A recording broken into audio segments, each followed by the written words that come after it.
Nggih, Bapak Ibu sareng sami berjumpa kembali pada kegiatan kita pada pagi hari ini. Ya, semoga atas limpahan ide Sang Yang Widi Wase kita semua dalam keadaan sehat rahayu, yang sehat tetap sehat, yang baru terlepas dari sakit semoga semakin sehat, dan yang sakit semoga segera diberikan kesembuhan. Bapak Ibu sareng sami, hari ini kita akan memasuki sloka yang ke-36 dari 43 sloka yang ada di adya yang ketiga. Masih berbicara tentang karma yoga.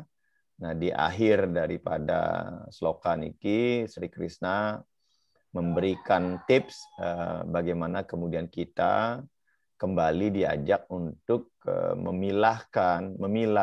memilih lebih cerdas, lebih teliti, lebih murni apa-apa yang akan bisa mengantarkan kita pada pencapaian yang sesungguhnya dan apa-apa yang bisa menghambat bahkan kemudian menjatuhkan kita dari eksistensi kita yang saat ini sudah berada di level manusia. Jadi satu level katanya di bawah kehidupan para dewa gitu. Jadi bisa jadi kita jatuh atau kita akan stagnan atau kita akan maju.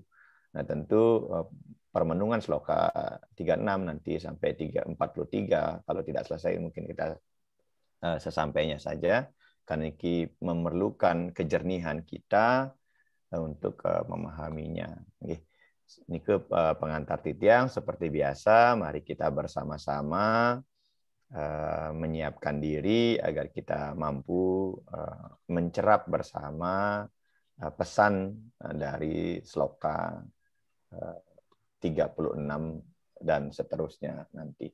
Untuk itu, yang awali dengan salam panganjali. Om Swastiastu. Om Swastiastu. Om Swastiastu. Om Tanimana Siwasam Kalpamastu. Semoga pikiran yang suci senantiasa melingkupi diri kita. Mari kita awali dengan Pawitri Karanam. Kawitin. Om Apawitra Pawitrawa Sarawastang Gato Piva Yasaret Pundari Kaksam Sabaya Abhyantara Suci Sri Vishnu, Sri Vishnu, Sri Vishnu. Selanjutnya. Om Tatsat iti Srimad Bhagavad Gita Supanisatsu Brahma Vidyayam Yoga Sastre Sri Krishna Arjuna Samwade. Bapak Ibu sareng sami, kita masuk sloka yang ke-36. Sloka yang sebelumnya di 35 itu beliau berbicara tentang kewajiban sendiri jauh lebih mulia walaupun kita tidak bisa melaksanakannya dengan sempurna daripada kita melakukan tugas orang lain walaupun kelihatannya lebih mudah, lebih menjanjikan, tetapi itu sangat berbahaya untuk kita. Nah, di sloka yang ke-36, Arjuna kemudian bertanya kepada Sri Krishna. Arjuna uwaca. Arjuna uwaca. Atakena prayoktoyam. Aktakena prayuktoyam. Papam carati purusa. Papam carati purusa. papam carati purusa anicam api warsneya Aniccan api warsneya aniccan api warsneya balad iwa niyojita balad iwa niyojita balad iwa niyojita. Nggih. Arjuna berkata atau bertanya sebenarnya, ya waca itu boleh bertanya atau berkata, boleh pernyataan atau pernyataan. Dalam hal ini, apakah sebenarnya yang mendorong orang untuk berbuat dosa? Ya, papam, ada kata papam di sana. Ata kena prakoyam, papam carati purusa. Wahai Sri Krishna, ya. Jadi Warsneya itu beliau dari keluarga termasuk dalam klan atau warga Warsni, ya, Sri Krishna, Warsneya, nama lain dari Sri Krishna. Bahkan tanpa diinginkan pun seolah-olah dipaksa oleh kekuatan hebat untuk berbuat demikian. Ya, ini apa sih yang sebenarnya mendorong orang itu berbuat dosa? Bahkan kok sepertinya ada yang mendorong mereka untuk melakukan itu. Padahal mungkin dia tahu mencuri itu salah, tapi kok dia lakukan itu. Ya, kita mungkin tahu bahwa merokok itu tidak menyehatkan, tapi kenapa kok orang kemudian terdorong untuk merokok gitu? Atau narkoba itu sangat membahayakan. Kenapa kok orang mau, kok bisa? Orang tahu itu bahwa narkoba itu nggak bagus, misalnya seperti itu. Atau orang tahu bahwa korupsi itu nggak bagus gitu. Tetapi kenapa orang kemudian terdorong untuk melakukan itu? Ini pertanyaan mendasar dari Arjuna kepada Sri Krishna yang pastinya terjadi pada diri kita. Gitu. Kita tahu banyak hal-hal yang ya hati nurani kita bilang, oh itu nggak bagus, itu nggak sehat, oh ini tidak baik. Tetapi kemudian seolah-olah tanpa diinginkan itu ada dorongan yang sangat kuat yang kemudian menggerakkan kita untuk melakukan itu. Ini pertanyaan mendasar. Gue nyari S3 di sini aja masih nunggu 3 tahun lagi. Ya, Sri Krishna menyatakan dalam sloka sebelumnya, ya dalam sloka sebelumnya bahwa seseorang seharusnya tidak berada di bawah pengaruh keterikatan dan kebencian. Gitu. Ya, kan itu. Jadi di sloka sebelumnya sudah ada bahas bahwa orang itu mestinya tidak lagi terikat oleh kebencian. Ya, karena kebencian inilah yang akan justru menghancurkan seseorang. Ya. Arjuna ingin menjalani kehidupan berkesadaran seperti itu sebenarnya. Dia ingin tidak ada rasa benci, tidak ada rasa marah, tidak ada keserakahan. Ya, itu dalam hati nuraninya Arjuna juga seperti itu karena dia menyadari bahwa dia juga nggak ingin melakukan kebencian, kemarahan, dan keserakahan. Nah, tetapi nasihat itu sulit diterapkan oleh Arjuna.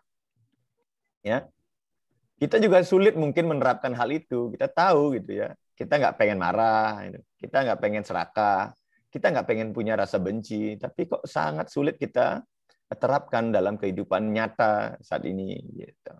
Masih saja kita punya rasa sakit hati. Kita ingin sesuatu yang lebih melebihi daripada kebutuhan kita. Bahkan kita kemudian menjadi sangat temperamental, bahkan marah. Ya, memaki-maki, kemudian mengatakan orang lain jelek dan lain sebagainya. Nah, jadi dia mengajukan pertanyaan kepada Sri Krishna yang sangat realistis dan mewakili perjuangan kita sebagai manusia sesungguhnya. Ya. Jadi, kekuatan apa yang mencegah kita mencapai cita-cita yang tinggi itu? Nah, ini kan pertanyaan kita, apa sih yang menjadi penghambat kita? Kok saya ingin berbuat baik, kok sulit sekali gitu. Kalau cita-cita kita adalah moksartam jagadita yaca iti dharma, kita ingin mencapai kebahagiaan sekali dan niskala, kan itu tujuan utama kita. Kok sangat sulit sekali kita mendapatkan itu, ya padahal kalau kita lihat mungkin usaha kita untuk melakukan itu juga tidak kecil. Setiap hari kita berdoa, ya kita memohon tuntunan agar kita bisa berbuat baik, berkata-kata baik, berpikir baik gitu. Tetapi kemudian di dalam perjalanan mengapa kok itu sulit sekali kita eksekusi gitu. Apa yang membuat seseorang menyerah pada kemelekatan dan keengganan untuk melakoni cita-citanya itu gitu ya. Contoh ya sekarang orang tahu jadi dia pengen sehat tapi makannya narkoba gitu. Gitu. Kan sulit. Nah, padahal dia pengen sehat jadi. Nah, ini penting. Nah, kita semua memiliki hati nurani. Nah, ini kita tentu sadar benar bahwa tidak ada satu manusia pun di dunia ini yang tidak memiliki hati nurani. Ya, sejahat-jahatnya orang pun pasti hati nuraninya ada. Ya, sejahatnya Rahwana, sejahatnya Duryodhana, dia masih punya rasa hati nurani untuk berbelas kasihan kepada yang lainnya, kepada rakyatnya di Alengka dan kepada temannya seperti Karna misalnya Duryodhana. Yang membuat kita merasa menyesal saat melakukan dosa. Jadi kan ini yang terjadi begitu kita melakukan kesalahan, kemudian kita menyesal melakukannya. Tetapi kemudian kadang-kadang kita tidak mampu kemudian mencegah di awalnya. Tapi setelah terjadi, kita baru menyesal. Ya seperti belakangan inilah, yang viral itu, ya. Setelah dia viral di media sosial, ya baru minta maaf, merasa menyesal, merasa tidak melakukan itu dengan kesengajaan, dan merasa tidak tahu, dan sebagainya.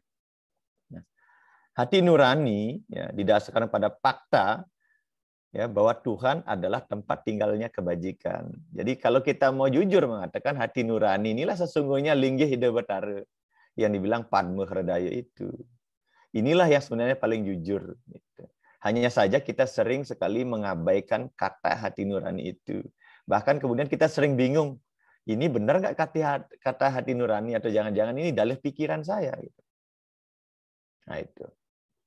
Ada seorang psikolog, ya, seorang spiritualis juga, ya, Swami Dayananda Saraswati mengatakan bahwa apa yang dicetuskan pertama kali, ya, tanpa campur tangan dari pikiran, itulah kata hati nurani.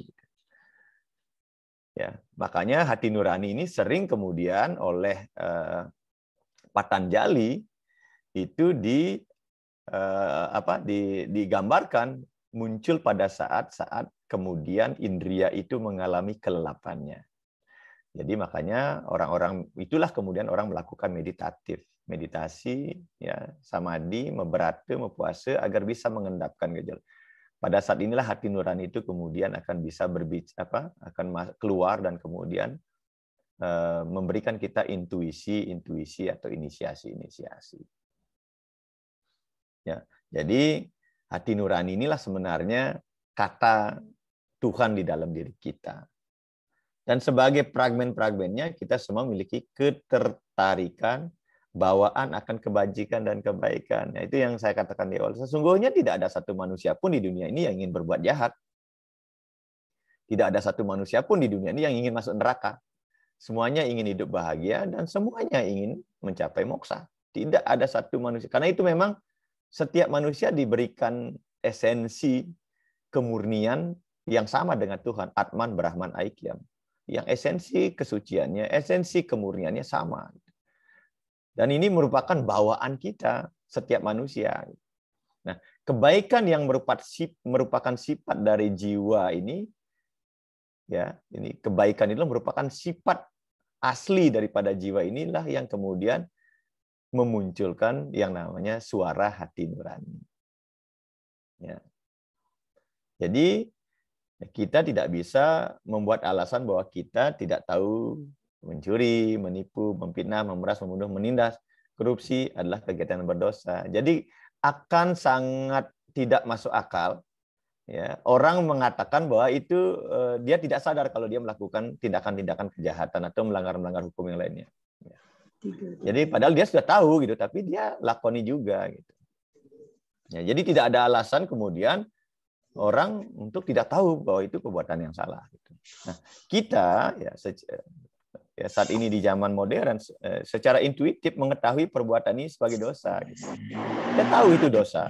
Namun kita melakukan tindakan seperti itu seolah-olah ada kekuatan yang mendorong untuk melakukannya. Ini yang kemudian kita harus pertanyakan sebenarnya siapa sih yang menyebabkan itu? Arjuna bertanya itu, lalu siapa yang menyebabkan kok saya bisa melakukan tindakan itu? Nah pertanyaannya Arjuna barangkali bukan barangkali lagi, pasti juga terjadi pada diri kita kalau kita melakukan permenuhan. Menyen ngoren ragu melakukan tindakan kejahatan itu. Siapa sesungguhnya yang menggerakkan? Kalau hati nurani itu adalah simbol kesucian. Kalau Atman itu adalah simbol kesucian. Lalu siapakah yang kemudian mendorong kita untuk melakukan itu? Ya, ini pertanyaan yang harus kita renungkan bersama-sama.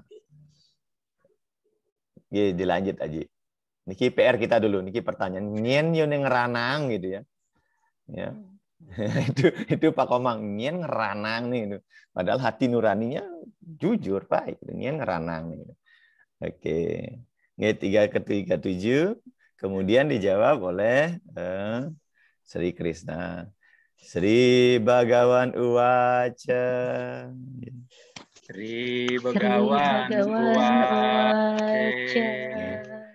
Kama esa kroda esa. Kama esa kroda esa. Rajo guna samud bawah. Rajo guna samud bawah. bawah. Maha Sano Maha Padma. Mahasana Mahapadma. Widyanam ihawairinam. Widinam ihawairinam. Awatara Tuhan, Sri Krishna, menjawab atau berkata atau bersabda. Ada kama esa, kroda esa. Ya. Jadi, beliau mengawali bahwa penyebab awal adalah ini. Nanti apa hubungannya, di mana posisinya, kenapa orang. Jadi, di dalam sloka yang lain, bahwa ada 3 pintu gerbang neraka. Ya, sama loba dan kroda. Jadi keinginan, ketamakan, dan kemarahan. Jadi kama, loba, dan kroda itu dianggap sebagai pintu pertama dan utama orang itu bisa neraka. Yang dipengaruhi oleh rajo guna, rajas. Ini yang dipengaruhi oleh sifat-sifat rajas ini. Ya. Mahasano Mahapadma Widyanam Iha Wairinam. Jadi kelahiran kita ya di samud bawah ini.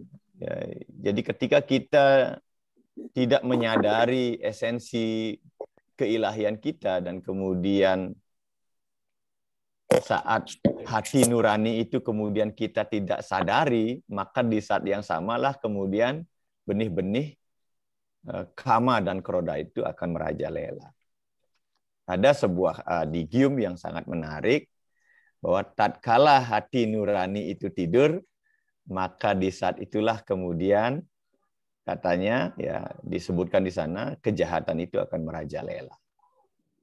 Ini penting. Lalu bagaimana kok bisa hati nurani itu tertidur gitu?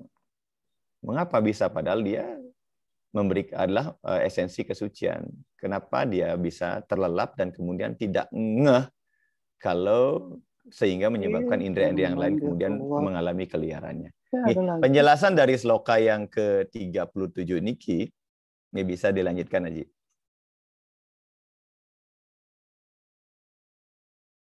Jadi Weda jadi mengatakan kama ini atau nafsu ini tidak hanya untuk hasrat seksual. Ini yang kita selama ini salah memaknai bahwa kama itu dianggap hanya kaitannya dengan seksual. Mungkin kalau kita di Indonesia atau di Bali, pada saat orang menikah ada namanya kamu bang, kamu petak. Nah, kamu bang, kamu petak itu selalu diidentikan dengan seksualitas. Padahal ya kama yang dimasukkan di sini adalah semua keinginan untuk kenikmatan material, itu kama. Segala hal keinginan ya untuk kenikmatan material ya yang mendasarkannya pada konsep tubuh dan diri itu disebut dengan kama. Ya, mata ingin melihat yang indah, telinga ingin melihat mendengar yang merdu, tangan ingin mengambil dan lain sebagainya, itu juga adalah kama. Nah, dengan demikian nafsu menunjukkan dirinya dalam banyak cara. Ini yang harus kita kenali. Ya, kadang-kadang kita belum membuat deskripsi yang utuh terhadap apa itu kama. Kita hanya baru menyadari bahwa kama itu ya keinginan gitu. Ya, keinginan atau nafsu saja, tapi kemudian kita belum mampu mendescribe kama itu bisa muncul dalam bentuk cara dari yang paling halus sampai yang paling kasar gitu. Ya. Yang paling halus tersembunyi di dalam pikiran kita. Yang berikutnya melalui ucapan kita dan yang nyata mungkin melalui tindakan kita. Dorongan untuk mendapatkan uang, keinginan fisik untuk tetap tampil ganteng, tampil cantik, tampil menarik, ya. Keinginan untuk prestis, ingin terkenal, ingin dihargai, dihormati, dorongan untuk kekuasaan dan lain sebagainya, itu juga termasuk kama dan yang lainnya gitu ya. Dan yang lainnya. Nah, nafsu ini hanyalah cerminan yang menyimpang dari cinta kita kepada Tuhan, yang merupakan sifat inherent setiap makhluk hidup. Jadi menurut Weda ya, kama inilah penyimpangan. Kalau kama itu hanya semata-mata didasarkan atau didekatkan kepada kebutuhan material, maka sesungguhnya itu adalah merupakan bentuk penyimpangan cinta kita kepada Tuhan. Tetapi ada kama, keinginan kita yang murni, misalnya keinginan untuk mencapai moksa, itu kan kama juga. Keinginan untuk mencapai sorga, itu kan kama juga. Keinginan untuk hidup bahagia skala niskala, itu juga kama. Tetapi kemudian itu tidak dianggap sebagai sebuah penyimpangan dari cinta kita kepada Tuhan. Nah, ini jelas ya embarkasinya, yang mana kama yang positif atau ada kama yang negatif. Jadi kama yang negatif dalam Weda dikatakanlah kama ketika dia itu ya kenikmatan material yang disandarkan pada hal-hal yang bersifat tubuh atau ragawi gitu ya. Nah, itu disebut sebagai bentuk kama yang menyimpang.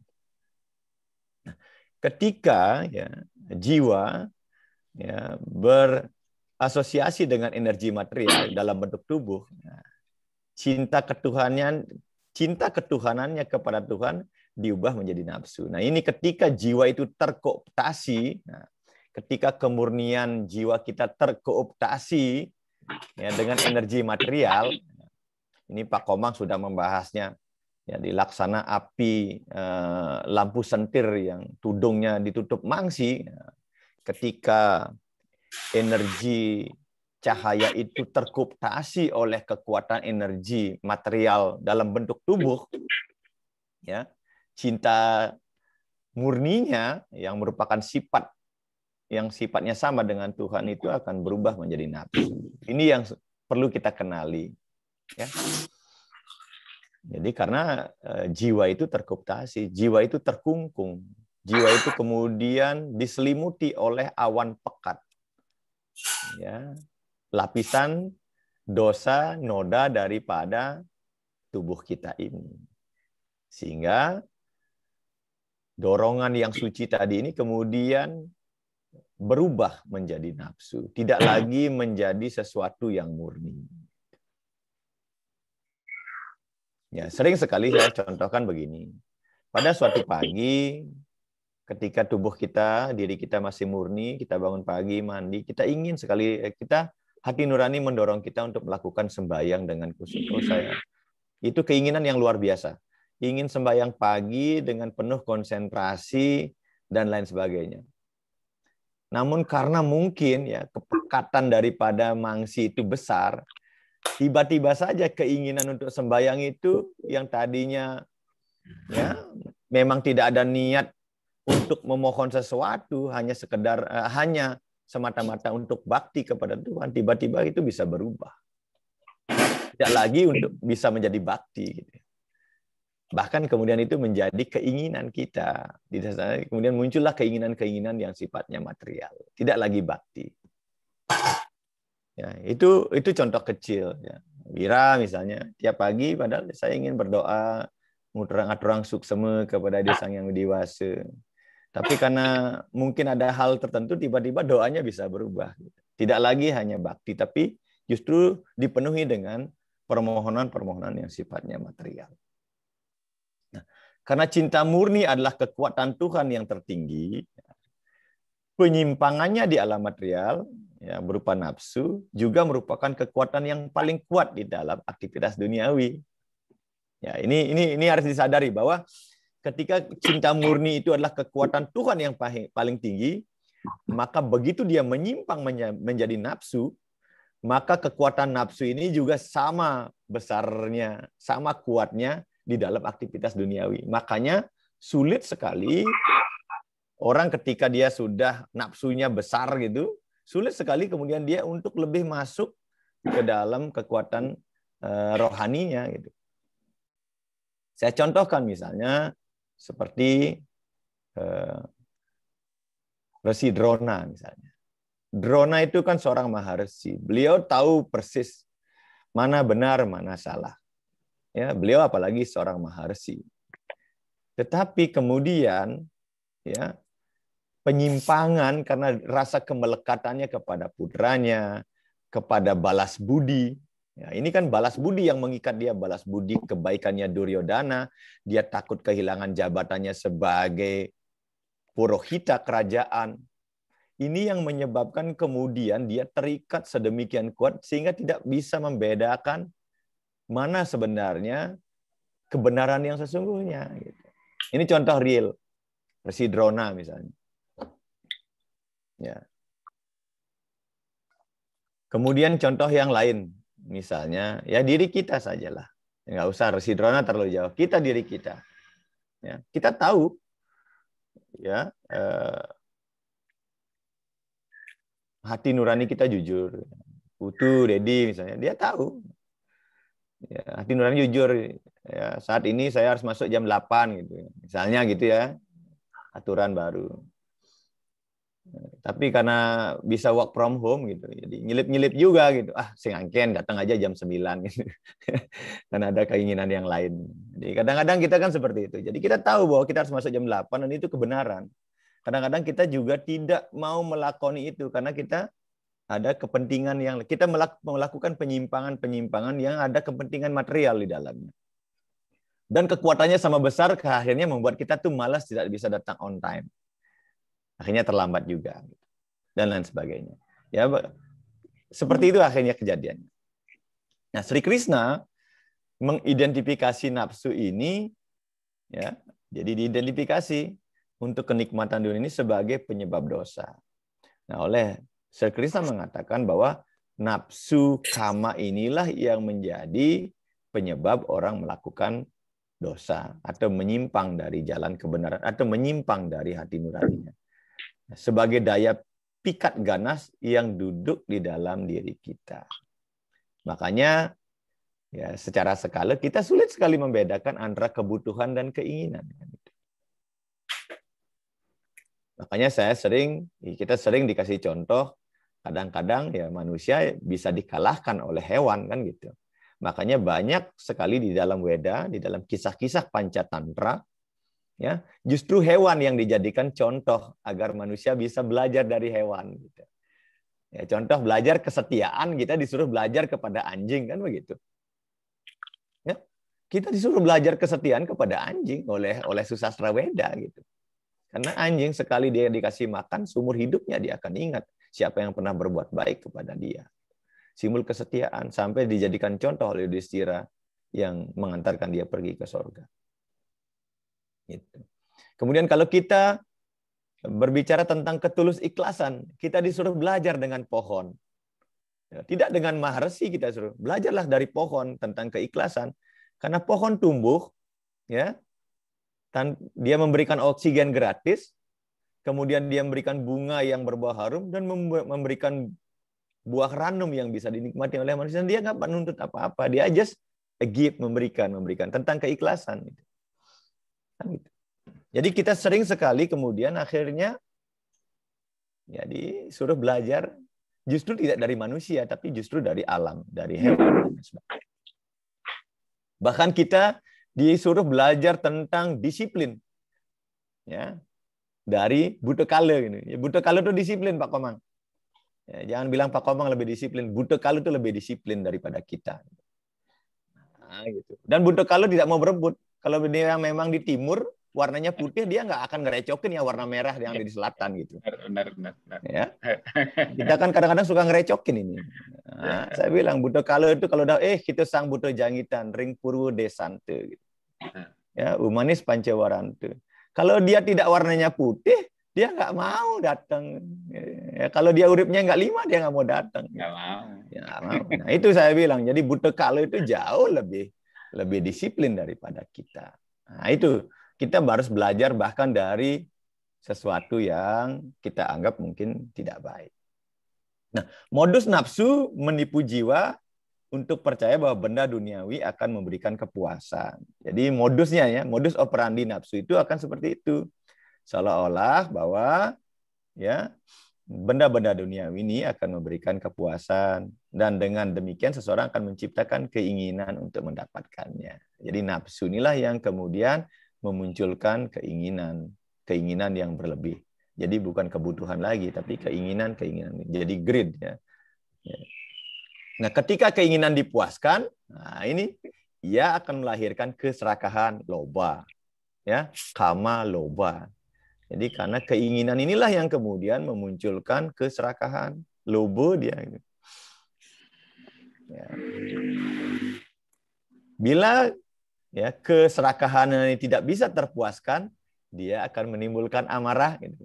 Ya, rasa kecewa dulu, habis itu marah kan gitu.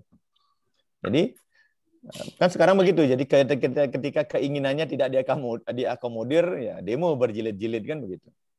Ya, melakukan persekusi dan lain sebagainya, melakukan kegiatan-kegiatan yang sifatnya anarkis, amarah dan sebagainya. Nah, ini jadi jalurnya seperti itu. Ya, kama loba kroda. Makanya tadi sloka yang tadi ya, kama loba. Ini modus operasinya. Dengan demikian jadi menimbulkan amarah. Seseorang melakukan dosa di bawah pengaruh ketiganya. Jadi orang itu dianggap melakukan dosa adalah karena dia terpengaruh oleh ketiganya, yaitu keinginan yang tak terkendali, keserakahan, dan kemarahan. Ini tiga serangkai ini yang kemudian menyebabkan seseorang melakukan tindakan berdosa. Nah, keserakahan tidak lain adalah keinginan yang diintensifkan. Ini saya kayaknya. Jadi apa itu keserakahan? Keinginan yang diintensifkan. Ya. Mungkin yang dimasukkan misalnya Bu Wira nih sedang ngidam gitu ya. Saya contohkan Bu Wira lah yang lagi ngidam. Ya, pengennya misalnya ayam geprek gitu misalnya. Ayam gepreknya tidak mau yang padahal tinggal di Denpasar, tidak mau yang di Gatsu, maunya yang ayam geprek di Bangli gitu misalnya. Bayangin ya suaminya. Ini keinginan kan. Dan itu kemudian terus dalam pikirannya begitu. Saya hanya yang paling enak ayam geprek yang ada di Bangli padahal tinggalnya di Badung gitu misalnya. Ya. Jadi keserakahan adalah keinginan yang diintensifkan. Jadi terus-menerus kemudian itu terus kali kemudian itu dijejalkan ke dalam dirinya. Ya. Sedangkan kemarahan adalah keinginan yang membuat frustasi. Nah, ini sedangkan marah itu adalah keinginan yang membuat frustasi. Jadi apa yang dia inginkan tidak dapat. Suaminya disuruh beli ayam geprek ke Bangli karena suaminya capek, akhirnya nggak jalan, marah-marahlah jadinya kan begitu. Dibilang suaminya tidak sayang, dibilang suaminya tidak care, kan begitu jadinya marah-marah. Kira-kira gitu ya, Dek Wiraya. Ya ini hanya ilustrasi saja. Jadi kemarahan keinginan yang membuat frustasi. Karena tidak dapat ya akhirnya frustasi, akhirnya kita tanpa sadar mengeluarkan kata-kata yang tidak mestinya kita lakukan. Sikap kita akhirnya berlebihan, ya, overprotective, jadi overload, jadi kita jadi tidak bisa mengontrol diri kita untuk melakukan tindakan-tindakan yang semestinya tidak perlu kita lakukan. Nah, karenanya Sri Krishna melabeli nafsu atau keinginan itu sebagai akar dari semua kejahatan. Papa, ya. Jadi kama itu sebagai akar daripada kejahatan. Jadi kalau kita bisa mengendalikan keinginan kita, ya, seperti hari ini Pak Komang yang mau mudik gitu ya. Ini teman-teman yang mau mudik ya. Ya, karena tidak mampu melaksanakan mengendalikan keinginannya untuk mudik ya. Akhirnya melakukan berbagai macam bentuk kejahatan ya. Mulai dari bagaimana caranya menghindari petugas biar tidak kena penyekatan. Bahkan kemudian karena nggak punya uang, karena harus swab antigen. Bahkan sekarang di setiap tempat tidak saja bawa swab antigen dari mau berangkat, di pelabuhan dicek lagi. Setelah itu antar kota provinsi dicek lagi. Wah, berapa kali akhirnya bawa surat palsu. Wah, ini jadi tindakan kejahatannya jadi macam-macam dilakukan. Ini karena ini yang kemudian dikatakan oleh sloka ini bahwa keinginan adalah akar dari kejahatan. Kalau kita tidak mampu mengendalikannya. Tetapi kalau keinginan ini kemudianlah keinginan yang kita bisa arahkan kepada sesuatu untuk mendapatkan kemurnian, yaitu suka tanpa wali duka inilah menjadi bahwa keinginan inilah yang justru akan menjadi penyelamat kita. Jadi seperti pedang bermata dua, bisa jadi keinginan itu adalah akar daripada kejahatan, tetapi keinginan yang kemudian itu terintegrasi dengan hati nurani yang murni, maka keinginan ini pula yang akan mendorong kita untuk melesat meraih kebahagiaan itu. Ini tinggal sekarang kita perlu untuk menelitinya, menelisiknya apakah keinginan ini adalah keinginan yang bersumber dari hati nurani saya atau keinginan yang bersumber dari indria kita, indria ragawi kita. Itu yang harus kita kenali sesungguhnya. Ya, dilanjut, Haji Dewa.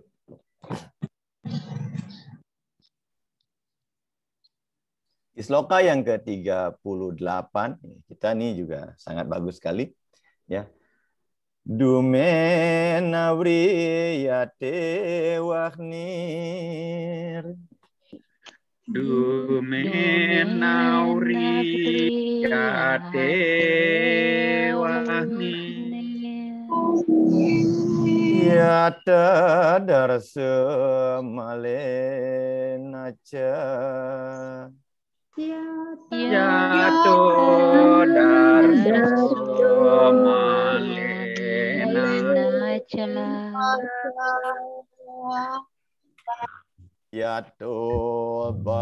Yato bena vrato agarbas.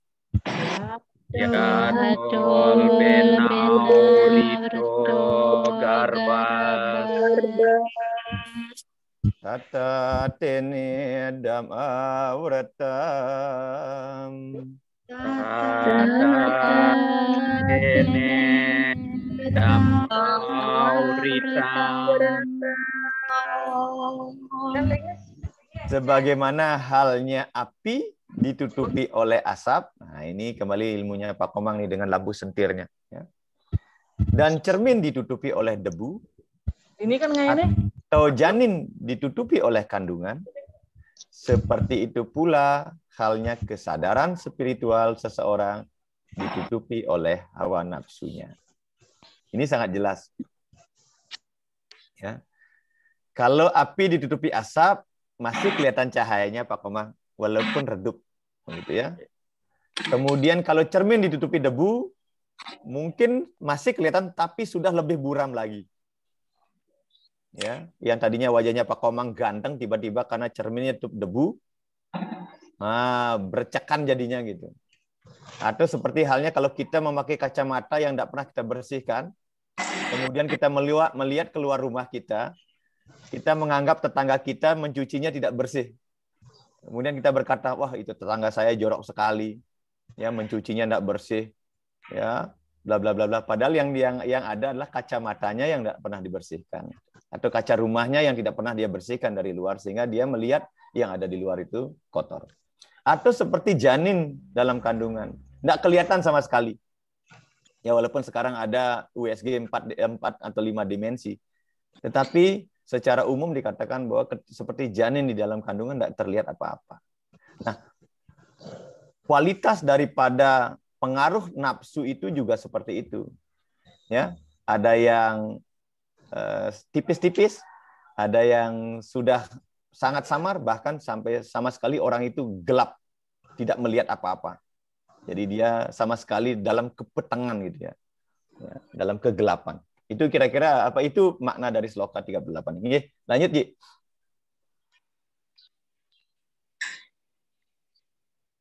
Nah, pengetahuan tentang apa yang benar dan apa yang salah ini disebut dengan diskriminasi dalam teori yoga. Jadi kita ya sebagai manusia itu sebenarnya tahu mana yang benar, mana yang salah. Kita bilang winaya. Kita dalam bahasa agama sebut dengan winaya. Winaya ini bukan Leonardo. Winaya ini adalah kita pengetahuan tentang mana baik dan buruk. Nah, diskriminasi ini terletak pada intelek atau dalam budi kita. Nah, budi memiliki kemampuan untuk wiweka, memilah, kemudian memilih mana yang baik dan yang buruk, mana yang benar dan yang tidak benar. Ini adanya di budi kita. Namun nafsu adalah musuh yang begitu tangguh sehingga mengaburkan kemampuan diskriminatif dari intelek. Di dalam sistem kerja pikiran kita, ya, dalam pikiran kita nih, kita Bapak Ibu sareng sami, ada 3 folder besar di dalam sistem kerja cita kita, alam pikiran kita. Ada namanya manah dan ahamkara. Ya, ada 3 folder besar. Ada manah, pikiran, budi, intelektual, atau wiweka kita, dan ahamkara. Nah, budi ini, ya, intelektualitas ini sering sekali kemudian direcoki, atau ya kalau sekarang ya diserang, sama dengan hard disk komputer gitu.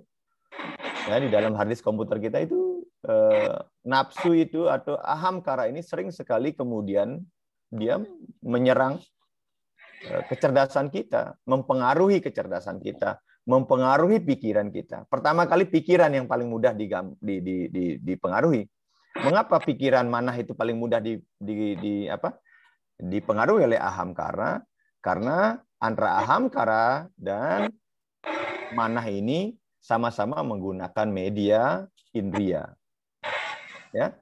Sama-sama menggunakan indria. Dia sangat lekat, seperti 2 keping logam. Ya, bolak-balik. Jadi apa yang kita lihat itu bisa menjadi ahamkara, bisa menjadi budi. Jadi manah ini tempat kemudian di mana ahamkara dan intelektual atau budi ini bermain. Ya, jadi alam pikiran kita adalah tempat di mana kemudian intelek, wiweka kita dan ahamkara ini bermain-main. Ya, tinggal dia spotnya di mana gitu. Ya, kemudian dia apa yang mendasarinya. Ini harus kita kenali. Nah, Sri Krishna memberikan 3 contoh tingkatan ya untuk ilustrasi asas ini. Jadi api, ya sloka ini, api yang merupakan sumber cahaya terasap. Nah, pengaburan sebagian ini seperti awan tipis yang diciptakan oleh keinginan baik kita. Nah, keinginan satwam, keinginan murni kita pun itu bisa memberikan kita selaput yang tipis-tipis itu. Karena keinginan yang satwam, walaupun dibilang satwam inilah kualitas guna yang paling baik, tetapi juga dia sudah terpengaruh oleh hal-hal yang tidak murni juga gitu. Sehingga dianggap sebagai awan tipis. Nah, cermin yang secara alami memantulkan cahaya ternyata debu. Nah, semi opasitas ini terdampak dari unsur rajasik pada intelek kita. Jadi yang sudah agak ini karena unsur-unsur ada unsur-unsur rajasiknya.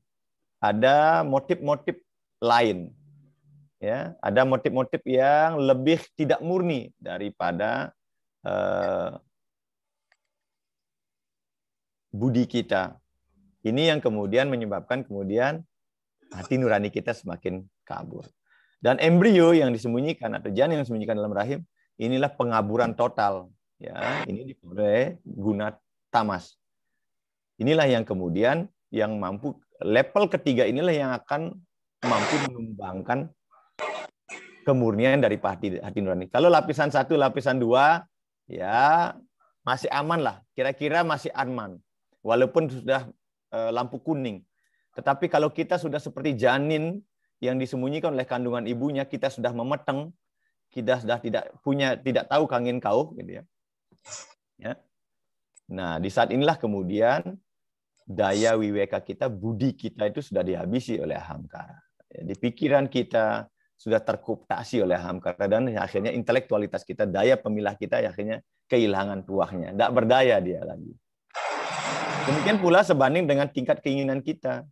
Pengetahuan spiritual yang mungkin pernah kita dengar dan baca akan terselubung. Jadi mungkin ya seperti hari ini kita membaca Bhagavad Gita, kita mendiskusikan Bhagavad Gita, ya. Tetapi karena kuatnya pengaruh daripada ahamkara itu, bisa saja apa yang kita diskusikan pada hari ini juga terselubung nantinya. Bahkan kita tidak ingat. Bahkan ya kita menjadi lupa. Kalau kita sudah membahas sloka Bhagavad Gita, kita sudah mendapatkan pengetahuan yang terbaik, tapi begitu karena kuat pengaruh daripada ahamkara ini, apa yang kita pelajari hilang begitu saja. Begitu kita melakukan tindakan yang tidak benar, setelah selesainya baru kita sadar, kemudian kita baru menyesal. Nah, itu yang sering terjadi. Makanya dari 3 sloka niki, ya, bagaimana caranya kemudian agar hati nurani kita itu tetap dalam kapasitasnya bersih. Ini yang kemudian oleh susastra kita sering sekali kita dianjurkan untuk melakukan kembali lagi penelisikan ke dalam. Jadi kita harus membersihkan diri kita sekala dan niskala. Tidak hanya cukup dengan mandi bersih di rumah, tetapi juga kita harus mau meluangkan waktu kita untuk nyikatin, membersihkan lapis demi lapis dari esensi yang membentuk kehidupan kita melalui bentuk-bentuk sadhana atau disiplin kerohanian. Ya, mandi dengan bersih untuk tubuh kita. Kita berdoa, kita sembahyang, kita berpuasa, kita memberata, kita menjapa, kita meditasi, kita berbuat baik. Ya, itu yang akan kemudian mengikis selubung-selubung ini. Hanya saja bagaimana caranya agar tindakan-tindakan rohani itu, karena kita mengatakan itu tindakan rohani, apalagi kita mengatakan itu tindakan spiritual, spirit, tindakan yang bersumber dari spirit, ya tentu adalah tindakan-tindakan yang motifnya adalah agar kita bisa tidak lagi terjerumus kepada hal-hal yang tidak baik. Tapi adalah tindakan-tindakan yang memang benar-benar mengarahkan kita untuk mencapai esensi daripada kemurnian diri kita sebagai manusia.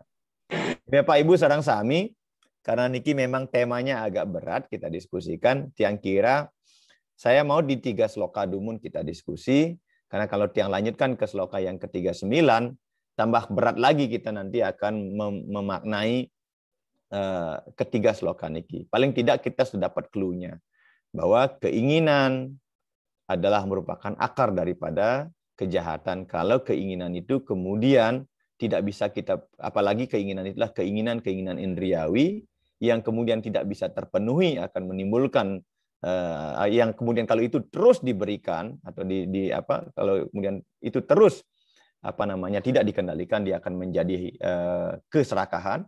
Dan ketika keserakahan itu tidak bisa kita dapatkan, tidak terpenuhi, dia akan menimbulkan kemarahan.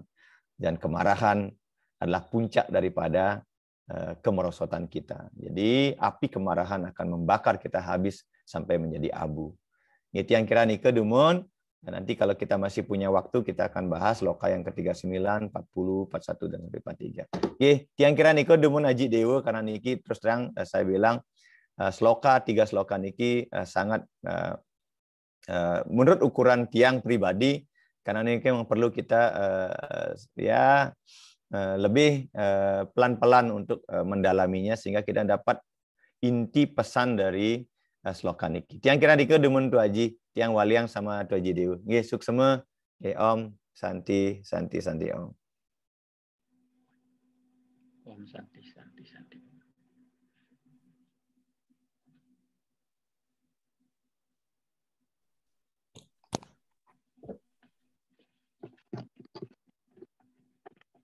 Nggih, Bapak Ibu sedang sami ngiring kita diskusikan. Nggih, suksma. Nggih. Tiang Haji awali. Dewa. Haris Haji Dewa. Nggih. Ini karena waktu tiang juga sedikit, nanti jam 10 ada meeting di kampus. Nggih, Haji Dewa. Tapi bersyukur nih ada sedikit yang mungkin bisa yang ikut nimbrungkan. Terkait dengan tadi yang ada tertutup asap tuh di sloka berapa? 38 ya? 38 nggih, Ji, nggih. Nggih, benar nggih. Kalau secara nyata kita bisa lihat hal itu ada pada kondisi hati kita sendiri, hati kita masing-masing. Jadi kita semua menyadari bahwa di dalam hati kita itu kan ada nurani, artinya cahaya Tuhan, bahkan zatnya gitu ya, bahkan unsur yang sama dengan yang widi. Jadi dikatakan sebagai Tuhan yang ada di dalam diri kita. Nah itu memang selalu bercahaya, selalu terhubung kepada sumbernya. Namun karena banyaknya kotoran-kotoran yang ada di bagian-bagian atau lapisan-lapisan luar dari hati yang menutupi hal itu, sehingga pancaran cahaya dari hati nurani atau dari zat atau cahaya Tuhan itu sendiri tidak bisa menembus ke bagian lainnya gitu. Nah, kotoran-kotoran ini asalnya itu dari emosi-emosi kita, sikap-sikap kita di dalam menjalani hidup, tidak hanya pada saat sebagai manusia, tapi juga jauh sebelum kita mengambil wujud dalam reinkarnasi. Jadi dosa-dosa yang awal gitu. Nah, hal-hal seperti inilah sebenarnya yang perlu difokuskan, dicari tahu oleh kita semua, mencari rujukan-rujukannya bagaimana cara membersihkan bagian-bagian luar itu sehingga cahaya yang di dalam itu bisa memancar lebih besar dan mendobrak ke semuanya. Nah, ini silakan dicari tahu, mungkin kalau yang sudah pernah nemu boleh sharing gitu. Kentan suksema iki. Oke, suksema Haji Dewa, luar biasa insight-nya. Tiang kira apa yang sampaikan oleh Haji Dewa nike benar bahwa perhelatan kita saat ini, kita hadir di dunia ini kan tidak baru hari ini. Kita sudah mungkin tak terhitung berapa inkarnasi yang sudah kita lalui, dan setiap inkarnasi selalu saja ada belang bontengnya ya, plus ada ruo binedenya di dalamnya. Putih, kalau kita bilang putih itu kebaikan dan hitam itu keburukan, mungkin putih dan hitamnya itu berfluktuatif, naik dan turun. Sehingga kita hadir pada hari ini dalam wujud manusia tentu adalah merupakan pencapaian yang luar biasa dari beberapa inkarnasi yang mungkin ya mengambil badan-badan yang berbeda. Tiang kira nike, Raris, semeton sareng sami suksema Haji Dewa yang sudah mengingatkan kita bahwa kita jangan mengatakan bahwa diri kita hanya ada pada saat kehidupan ini saja, dan kita akan terus berevolusi, entah turun evolusinya, entah naik, entah turun kan gitu. Evolusi itu kan tidak selalu meningkat, bisa saja turun. Dan apa yang harus kita lakukan untuk kemudian bisa membersihkan mangsi-mangsi itu? Nah, saya kira Pak Komang ini yang sampun siap niki saya geraris Pak Komang, yang persilakan.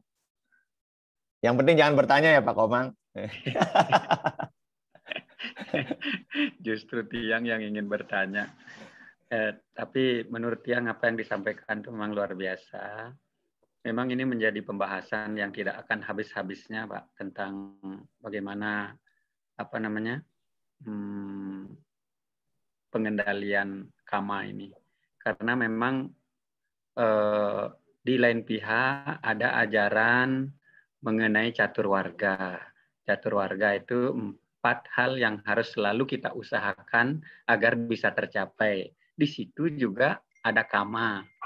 Berarti kalau orang membaca itu, kama itu juga harus diusahakan agar bisa tercapai. Tapi di lain pihak seperti sekarang ini kita justru membahas tentang kama ini justru dia merupakan apa namanya tadi? Merupakan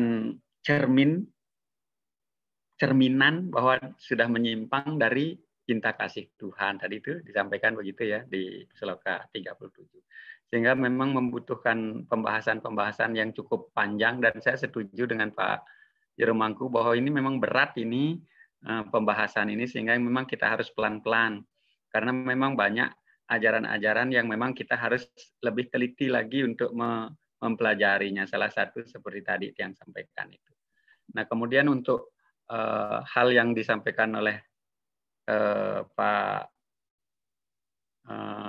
Dewa tadi tentang hal menutupi Atman ini juga memang sudah banyak yang sudah kita baca, sehingga kita memang membutuhkan waktu untuk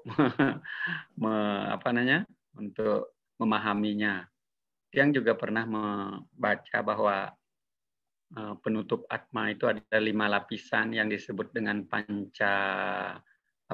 maya kosa itu. Jadi di samping kama yang menutupi sehingga Atman itu tidak bisa bersinar, sifat-sifat Tuhan itu tidak bisa sama dengan sifat-sifat kita, karena Atma yang ada dalam tubuh kita atau percikan kecil dari Tuhan yang ada dalam tubuh kita, yang dalam hal ini kita tadi sebut nurani itu, memang sudah tertutupi bukan hanya oleh nafsu, oleh kama, tetapi juga pancamaya kosa itu mulai makanan sangat berpengaruh, anna maya kosa, dan seterusnya kelima maya kosa itu pancamaya kosa juga menutupi, sehingga memang butuh pembahasan bagaimana mengelapnya ini, bagaimana membuka bungkus-bungkus ini, bagaimana membersihkannya sehingga yang tadi disampaikan cermin itu agar betul-betul bisa berfungsi lagi, agar sifat-sifat kita itu bisa mendekati, paling tidaklah kalau tidak bisa sama dengan Tuhan.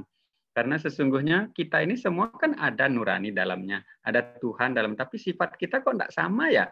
Sifat kita kok jauh dari itu. Nah, ada yang menutupin. Jadi hari ini kita membahas tentang nafsu yang menutupin itu, tapi setelah itu nanti kita mesti bahas lebih dalam lagi tentang pancamaya kosa yang juga menutupi Atma ini, sehingga penampakan kita adalah kelihatannya seperti pembungkusnya gitu. Makin tebal pembungkusnya, makin tidak kelihatan intinya.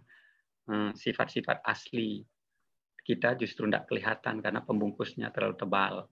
Nah, inilah membutuhkan, saya setuju, membutuhkan waktu, membutuhkan perjuangan yang sangat ketat untuk bagaimana kita mengelap atau membersihkan sedikit demi sedikit unsur-unsur yang bisa menutupi sifat-sifat kebaikan yang ada dalam tubuh kita. Saya kira itu Pak Mangku, tambahan dari yang mohon maaf. Swastiastu. Semua Pak Komang. Sebelum tiang mungkin semeton yang lain, Bapak Ibu sareng sami yang lain, silakan. Kita diskusi. Tidak ada yang menjadi guru. Kita semuanya murid di alam semesta ini. Daris, Niki tiang punya adik-adik yang sudah orang teologi, ada Pak Putu Dedi, ada Bu Maha, Bu Komang, ada Bu Wirastini, ada banyak ini yang ada Bu Gusti Ayu Sumiati, ada Tengah. Silakan kita diskusi. Ini penting buat kita semua. Paling tidak saya yang nanti mendengarnya tentu akan memiliki clue juga, pembaharuan dan wawasan baru terhadap ini. Daris, silakan. Ada Bu Mayun ini yang sudah mau S3. Ayo Bu Mayun. Yang mau nunggu nih insight-nya dari Bu Mayun. Rahajeng. Daris, Bu Mayun, silakan. Lagi tidak siaran kan? Hari ini tidak, lagi rekam recording aja tadi. Daris, Bu Mayun, tiang ingin mendengarkan insight-nya. Daris. Semua sekali ini yang dibahas tadi itu memang ngena sekali, mungkin tiang tidak menambah lagi apa yang sudah dijelaskan karena memang tepat sekali. Yang pasti menurut yang bagaimana kita mengaplikasikan dan dalam kehidupan keseharian nih aja dan kita bisa menjadikan itu sebagai cerminan. Karena kalau tanpa pustaka, ya, tanpa kita telaah seperti ini yang seperti Pak Mangku sampaikan tadi, kita hanya bisa melihat itu sebagai suatu apa ya? Orang kan melihat itu sebagai dogma, tetapi kalau kita lihat kemudian kita ulas seperti ini, memang ngena sekali yang didiskusikan bersama tadi Pak Mangku. Mudah-mudahan ya kita umat sedharma di mana aja yang ikut begini kita bisa mempunyai pegangan dan bisa kita tularkan ke tempat yang lain. Ya kan Pak Mangku ya? Siap, Bu Mayun.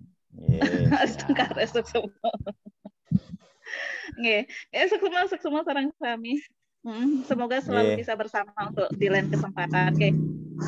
Sukses Bu Mayun. Yang kira, sukses Bu Mayun. Beliau ini penyiar radio, beliaunya juga aktivis ya. Tiang minta pendapatnya Bu Made Mariadi. Nah, beliau yang sudah bolak-balik berapa kali sudah menyelesaikan Bhagavad Gita nih, 18 bab ini dibaca berulang-ulang. Silakan Bu Made. Swastiastu, Jero Mangku. Raris. Sebentar kami Niki yang bukan apa namanya bertanya juga enggak, tapi luar juga enggak, yang hanya pengen Jero Mangku mencoba menghubungkan tentang pembersihan ini dengan seloka di mana ya Menawa Dhamma Sastra, tapi yang pernah Jero Mangku kasihkan ke tiang, yang antara lain kok isinya seperti niki, tubuh dibersihkan dengan air, pikiran dibersihkan dengan kejujuran, dana dibersihkan dengan tako, brata, yoga, samadhi. Nah, niko sapunapi hubungannya dengan pembersihan pikiran, nafsu, ahamkara dan sebagainya. Yang pengen Jero Mangku pengen memperjelas lagi niko karena tiang suka dengan seloka niko. Itu aja sih yang termenten pendapat napi-napi, hanya pengen diperjelas malu apa penten iki hubungannya ke sana gitu. Nggih, matur suwun semua Jero Mangku. Nggih, sukses Bu Made. Nggih. Ini tugasnya Bu Adik Wira nih yang sudah pernah membahasnya. Raris di Wira.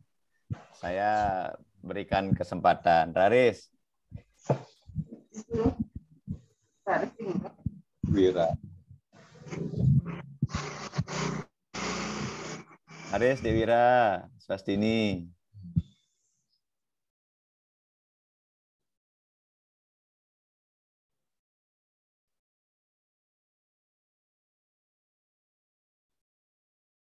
Gimana Adik Wira tiangnya? Swastiastu, Raris. Nggih.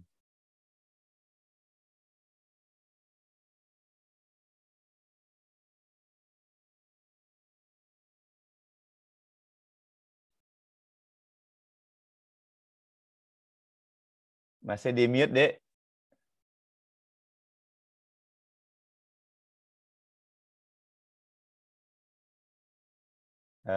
Mic-nya masih di mute.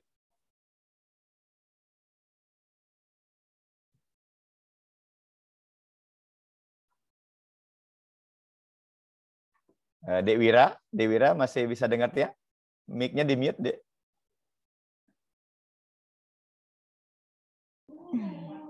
Raris, Dek. Raris. Sinampura niki mungkin kalau dikaitkan dengan seloka nike yang udah taruh di chat box gininya selokanya 4109 5109 Manawa Dharma Sastra dia 5 sloka 109.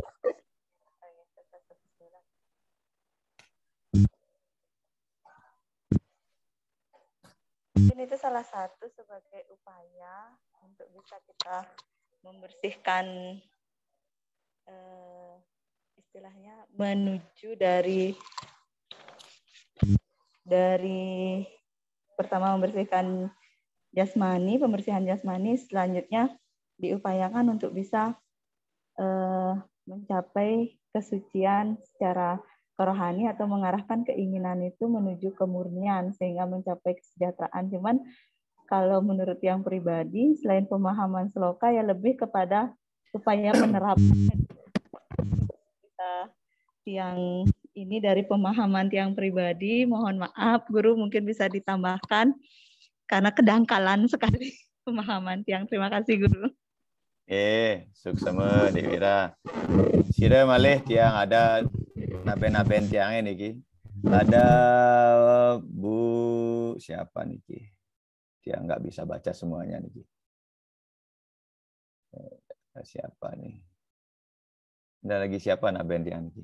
Nanti semeton yang lainnya tiang kira apa yang tadi disampaikan oleh Pak Dewa, beliau sudah live karena ada kegiatan, dan Pak Komang, Bu Made, dan Adik Wira tadi, ya tentu kita sebagai manusia ya tidak boleh berhenti untuk berusaha, ya. Kalau saya hanya mengkaitkan apa yang disampaikan di dalam Manawa Dharma Sastra yang kelima, sloka yang 109, ya mudah-mudahan saya tidak salah mengutip slokanya. Jadi ketika badan dibersihkan dengan air, jadi segala sesuatu yang kotorannya yang menyentuh badan, airlah yang kemudian untuk membersihkannya. Ya, contoh sekarang untuk menangkal virus COVID-19 ya dengan cara mencuci tangan, setiap mandi dengan bersih, cuci tangan dengan bersih, kan itu. Karena dia memang ada di tubuh luar. Jadi ada dalam tubuh kita, itu yang caranya. Jadi ketika kita capek, kita merasa gerah, ya, kita merasa berdebu, ya merasa kotor, itu yang membersihkannya. Ini saya sekali. Kemudian bagaimana kemudian membersihkan esensi yang lebih tidak kelihatan? Ya, pikiran misalnya, bagaimana caranya membersihkan pikiran? Ya, pikiran itu, karena di dalam pikiran itu berkumpul, ya, pikiran itu kan sebagai hard disk. Hard disk daripada seluruh indria kita, baik panca karmendria maupun panca budi indria. Semua aksi dan reaksi daripada indria itu ya disimpan di dalam pikiran kita. Makanya apa yang kita lihat, apa yang kita dengar, apa yang kita cium, apa yang kita pegang, di mana kaki kita melangkah, apa yang dilakukan oleh tangan, apa yang dicerna oleh usus, apa yang dinikmati oleh lidah, itu akan disimpan oleh pikiran. Ya.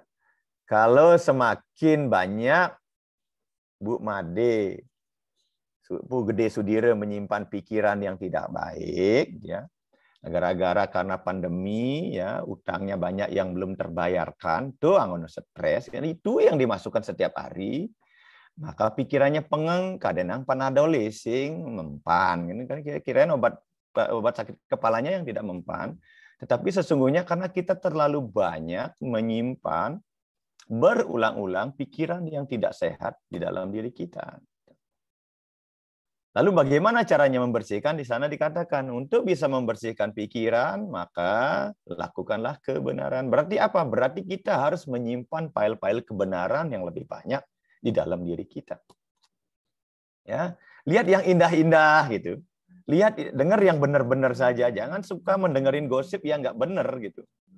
Ya, hidung kita juga demikian kita arahkan untuk mencium aroma wangi dupa, wangi bunga. Jangan dipakai untuk mengendus kelemahan, kejelekan orang lain. Tangan kita harus jujur, harus melakukan kebenaran, membantu orang lain. Sekali, ya, setiap kali Bu Gede Sudira bisa membantu orang lain, nah itu udah setiap kali itu, setiap kebenaran yang dilakukan itu akan membasuh pikiran kita. Ya, setiap kali kita melakukan tindakan kejahatan melalui tangan kita, jangankan nempeleng gitu kan. Maru nuding doen Bu, tudingo ji tujuh kiri nih, cai Bu gara-gara maru monto kan itu. Maka tudingan itu saja yang akan mempertebal kekotoran pikiran kita.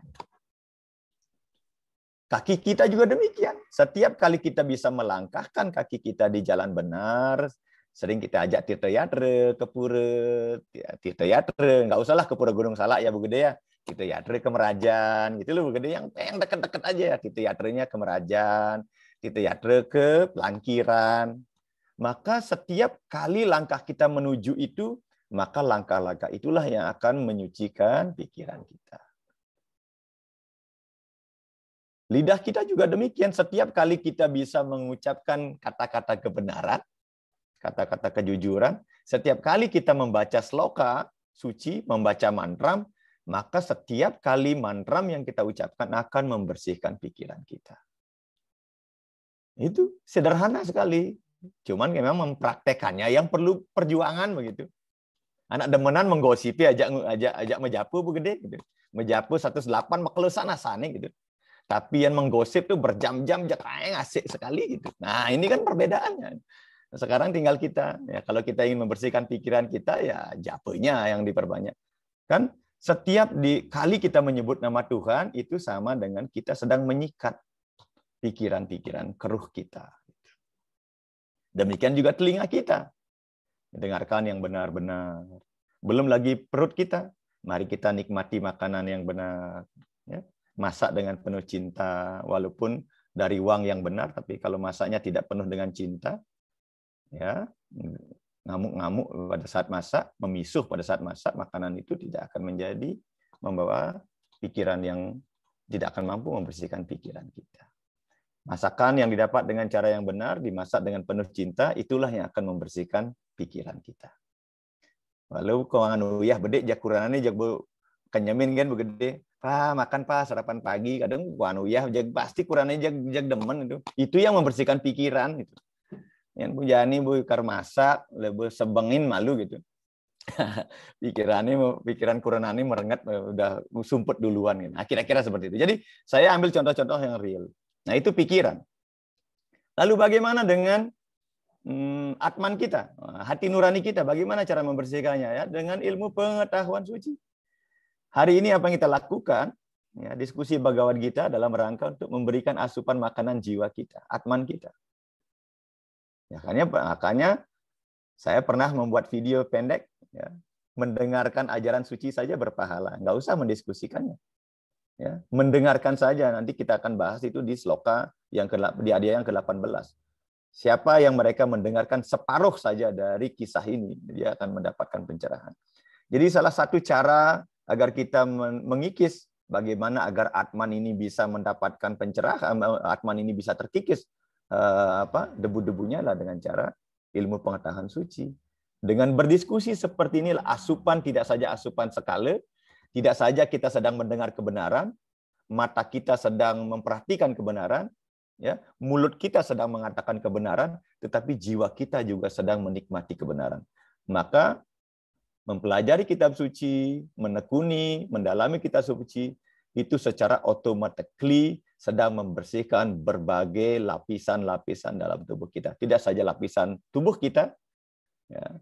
Saya terus terang aja Pak Komang, setiap kali membaca Bhagavad Gita, saya selalu menjadi semakin sehat.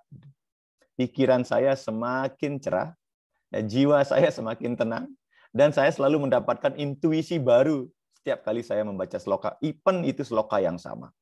Itu yang saya alami.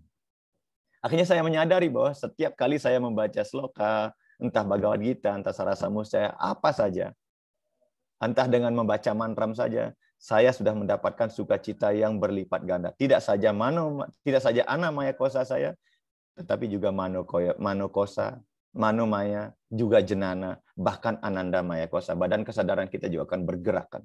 Nah, itu hebatnya ilmu pengetahuan suci. Makanya benar, ya. Sloka indahnya Bu Made, ya tai damsi samido genir kan gitu kan. Bas masat kurute Arjuna, jenana agenih sarwa karmani, bas masat kurute tata. Wahai Arjuna, laksana api yang membakar habis kayu bakar itu menjadi abu, maka demikianlah pengetahuan suci itu akan membakar habis reaksi-reaksi karma kita. Betapa indahnya sloka itu setiap kali kita mendiskusikan ajaran kebenaran. Hanya saja ya sayang sekali baru masih sedikit sekali umat kita yang mau menekuni susastranya. Ya. Kadang-kadang ke dewan-dewan nanti gitu. Jadi orang belajar di sastra dibilang buduh. Ya buduh kan widi enggak apa-apa daripada buduhnya sekenan buduh kenani len-len kan begitu.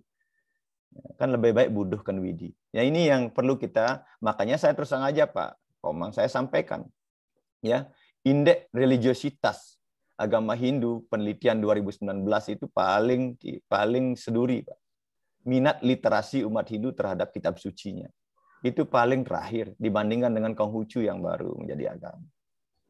Itu makanya saya memiliki semangat yang waktu saya masih di Bekasi, saya memiliki semangat untuk mengajak ibu-ibu semuanya meliterasi, belajar literasi. Dan saat ini saya, ya walaupun dianggap Pak Mangku ikut aliran A, B, dan C, ya saya bilang saya hanya senang mempelajari susastra. Tidak saja Bhagavad Gita, saya senang belajar lontar, ya saya senang belajar aksara Bali, ya apa saja. Karena itu yang akan menyebabkan atman kita terkikis dari debu-debu itu. Kemudian yang keempat, lalu bagaimana bahwa ya tapa brata dan budi kita, intelektual kita itu dibersihkan dengan jenana, wijenana, dengan pengetahuan yang benar, dengan pengetahuan yang baik itu. Jadi tapa brata yoga samadhi inilah yang akan juga membersihkan intelektualis kita. Makanya ya kita perlu belajar brata, tapa gitu kan. Jangan A3 apa ada ajang itu. Perlu sekali-sekali kita puasa, membrata, ya, diajak membrata, nawah-nawah. Kalau membrata mutih tadi misi susu gitu, misi nawah gitu. Misalnya Bu Gede selalu gitu, tadi misi susu gitu. Ya, begitu kira-kira ya. Jadi kita perlu belajar untuk berarti karena ini akan membersihkan budi kita, membersihkan intelektualis kita. Jadi semuanya itu sama seperti ketika kita ingin mendapatkan pisau yang tajam, maka hanya ada satu syaratnya, yaitu kita sering mengasahnya. Tanpa kita mengasahnya, kita tidak akan pernah mendapatkan pisau yang tajam. Demikian juga ketika kita ingin mendapatkan hati nurani kita murni, intelektualitas kita tajam, peka, pikiran kita juga peka, maka batu asahannya adalah tadi. Ya, kita melaksanakan sadhana spiritual. Ya, mari kita bersama-sama tiang kira, kita masih diberikan waktu. Ya, kata Ebit Giade, mumpung masih ada waktu. Ya. Walaupun Tuhan mungkin sudah bosan melihat tingkah kita, ya, tapi kita tidak boleh menyerah. Kita tetap harus mengisi diri. Hal-hal kecil, sederhana. Belum bisa satu sloka satu hari, setengah sloka. Belum setengah sloka, beberapa suku kata dari sloka itu, kata Upanishad begitu. Tidak perlu ngapal satu bab kayak Bu Made Mariadi, satu kali baca, beliau bisa satu adiaya, habis gitu. Kalau saya ya cukup satu hari 5 sloka, pagi 5, siang 5, sore 5. Ya, anggap itu sebagai asupan makanan buat pikiran, buat jiwa kita, buat intelektualitas kita. Saya kira itu yang harus kita lakukan. Ya, tanpa literasi kita tidak akan mendapatkan pengetahuan. Mengapa? Karena leluhur kita ya menitipkan ajaran kebenaran, keluhuran kebenaran itu di dalam sastra. Ya, di dalam aksara. Makanya di dalam Bhagavad Gita juga dikatakan demikian, ya. Mahar sinam bergur aham, giram asmi ekam aksaram. Ya. Ya apa? Yadnyasya japo yadnyosmi, ya stawaranam Himalaya. Itu 10:25, Adya 10 sloka 25. Ya, di antara maharsi yang terpelajar adalah bergu. Bergu adalah maharsi yang sudah tidak pernah diragukan kemaharsiannya. Beliau selalu mengatakan, saya tetap merasa bodoh dan saya tetap harus belajar. Kemudian apa yang beliau pelajari? Giram asmi eka aksaram. Aku tidak perlu mempelajari banyak aksara, cukup satu aksara saja, yaitu omkara, eka aksaram. Bagaimana caranya engkau merenungkan eka aksaram itu, wahai Resi Bergu? Yadnyasya japo yadnyosmi. Aku hanya menyebutnya berulang-ulang.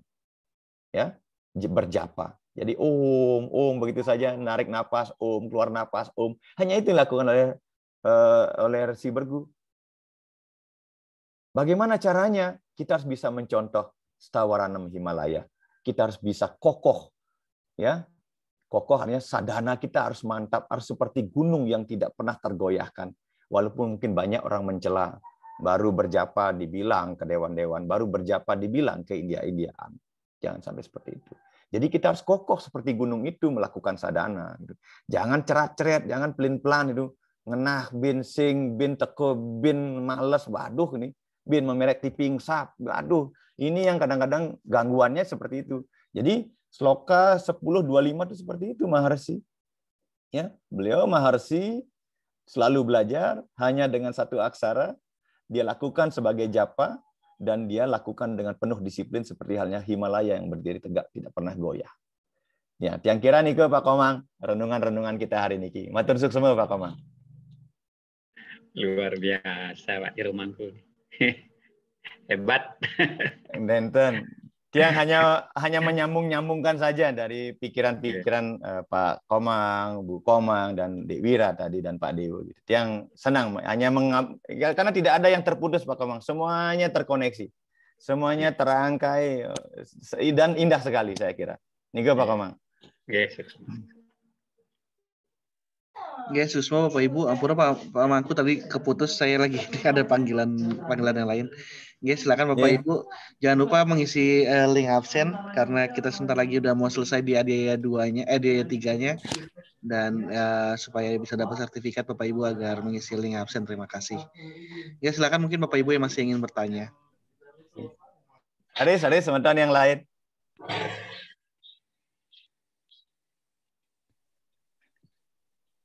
Swastiastu. Silakan Bu Dewi. Memang materi hari ini cukup berat dan sangat menarik dan sampun dibahas oleh Jero Mangku dengan luar biasa. Setuju dengan Pak Komang nih. Tiang sambil kerja nih sampai apa yang mau dicatat nih, karena memang kita memang perlu literasi yang sangat minim di agama kita nih.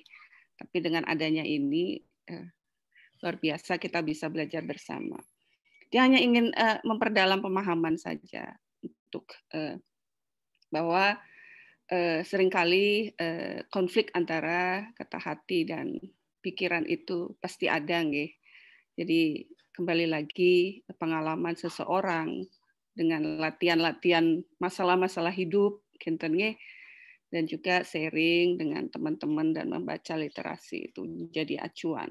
Tapi tetap saja seperti yang disampaikan barusan, prakteknya sangat sulit. Teorinya sih sudah sering mendengar ya. Walaupun dengan pendidikan yang sudah tiang raih, masih juga perlu latihan yang lebih banyak gitu nih. Karena kebijaksanaan hidup nih harus terus dilatih. Gimana supaya tetap kita bisa fokus, terutama tiang yang di dosen ini dengan kesibukan luar biasa, kemudian memanage hati dengan mahasiswa, keluarga, dan masyarakat. Demikian Jero, mungkin sedikit tambahan untuk penguatan materi hari ini. Mengatasi konflik nih Kak.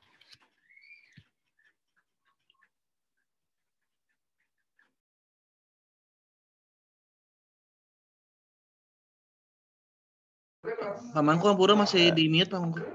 Dia kira terkait dengan konflik itu sebenarnya Tiang selalu mengajak teman-teman di awal.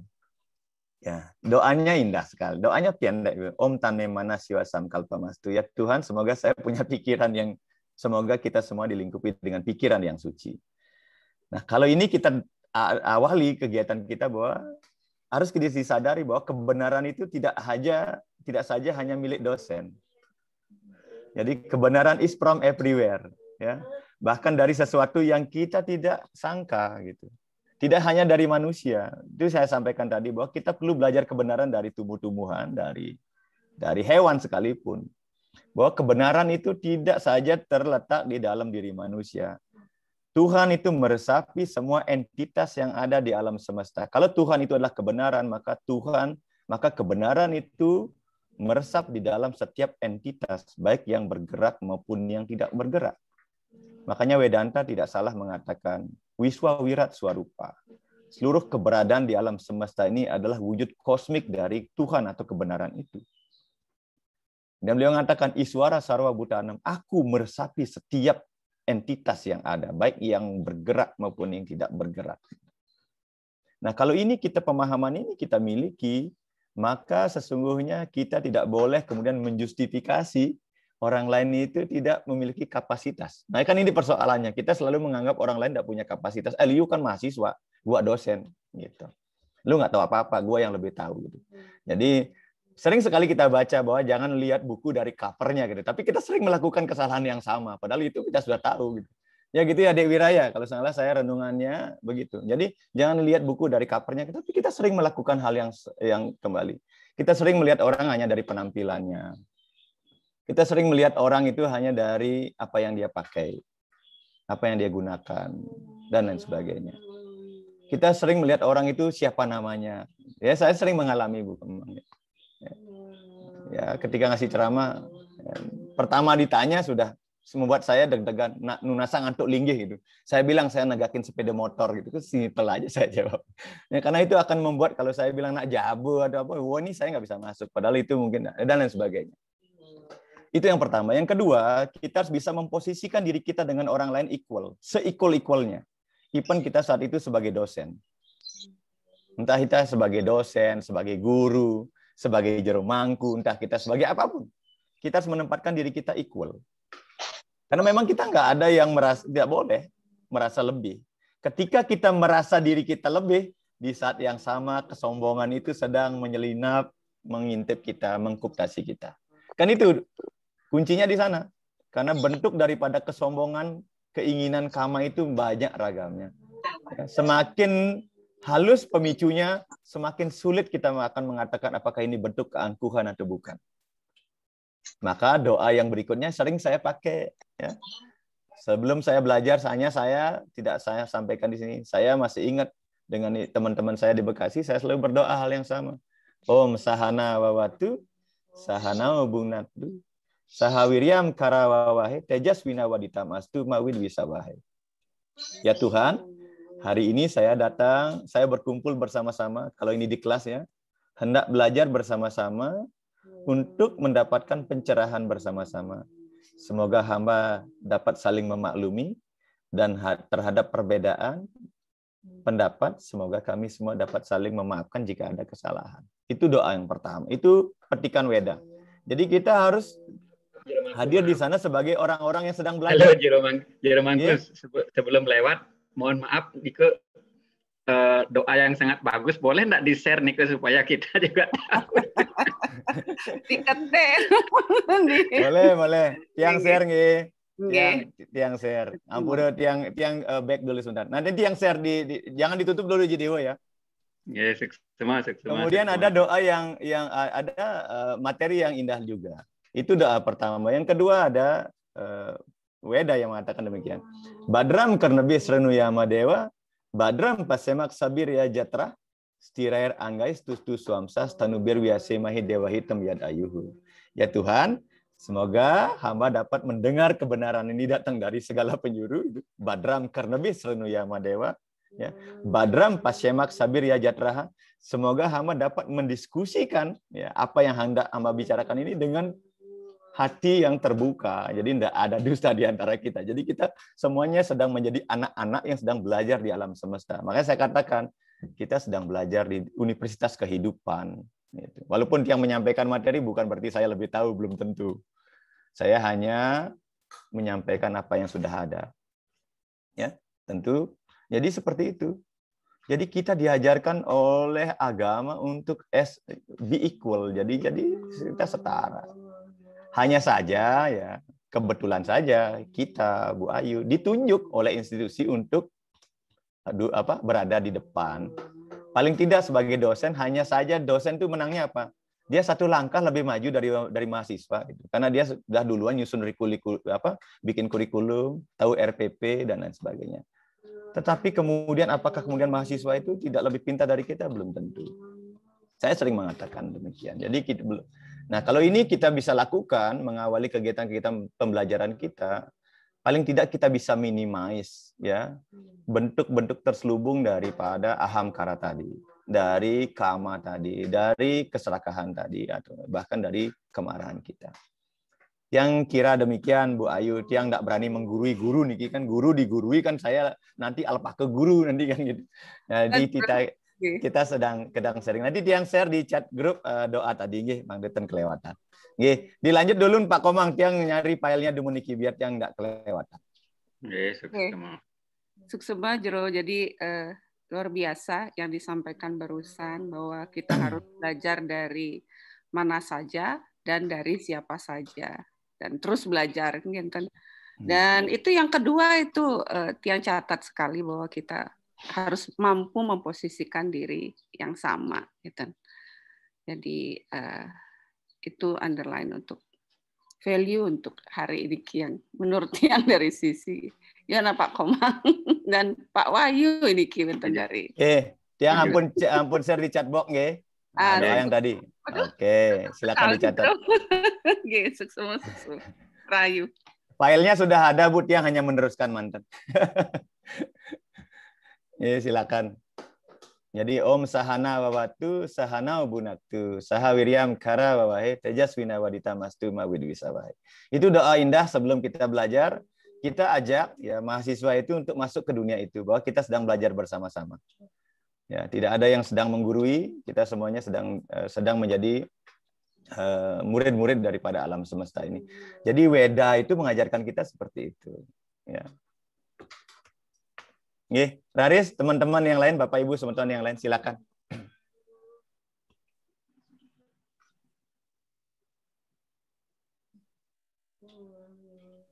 Oke, Pak Mangku, mungkin karena udah jam 10:30 dan di balik 10:30, mungkin bisa dilanjutkan minggu depan, Pak Mangku.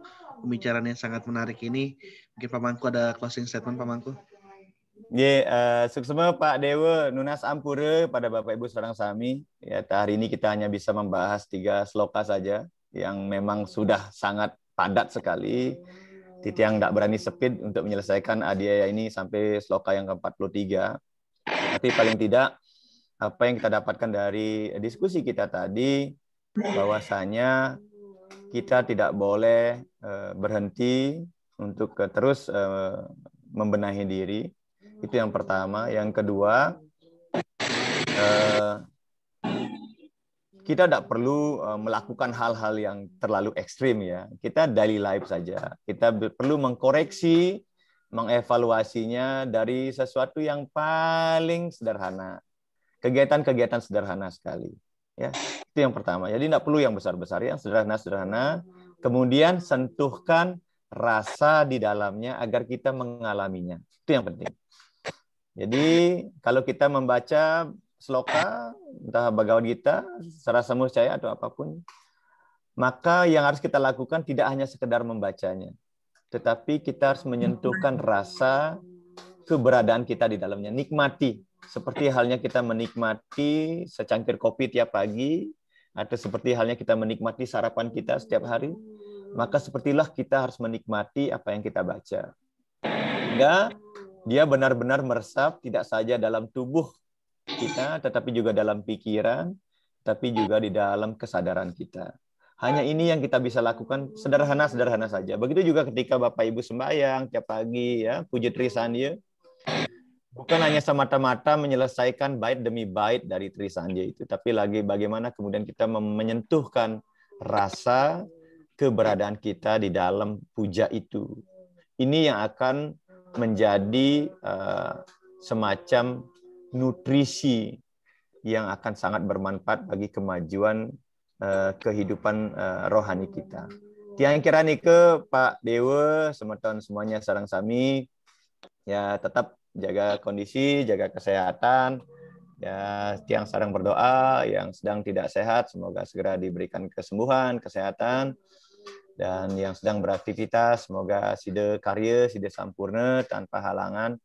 Dan semoga semuanya kita diberikan kemampuan oleh Tuhan, oleh sesunan, Dewa-Tari untuk membangun karma-karma kebaikan. Yang kira nike, suksema banget materi sampun yang share di chatbox, yang mudah-mudahan sebagai bahan bacaan nanti di rumah bersama keluarga. Jadi yang kira nike, tiang sinap dengan video Pramasanti. Om Santi, Santi. Om Santi, Santi, Santi. Terima kasih Jero Mampu. Sukses Pak Komang, Bu Madi. Jero Mampu. Semuanya. Sampai ketemu minggu depan nanti saya infokan. Siap Pak Dewa. Pak Dewa. Jangan lupa mengisi Bu Giri. Putu.